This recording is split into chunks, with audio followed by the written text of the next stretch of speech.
শীতকাল মানেই নতুন নতুন সবজি, আর বাজারে বেরিয়েছে মটরশুঁটি, নতুন আলু, আরও অনেক শাকসবজি।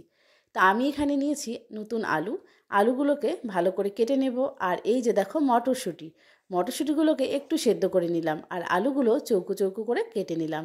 আর এদিকে নিয়েছি পনির, পনিরগুলোও কেটে নিলাম।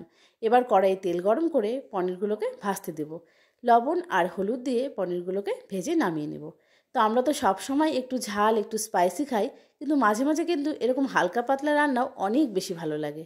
তো এখানে দুটো পেঁয়াজ, কাঁচা লঙ্কা দিয়েছি, আর কেটে রাখা আলুগুলো দিয়ে লবণ আর হলুদ দিয়ে আলুগুলোকে ভাজতে দিলাম।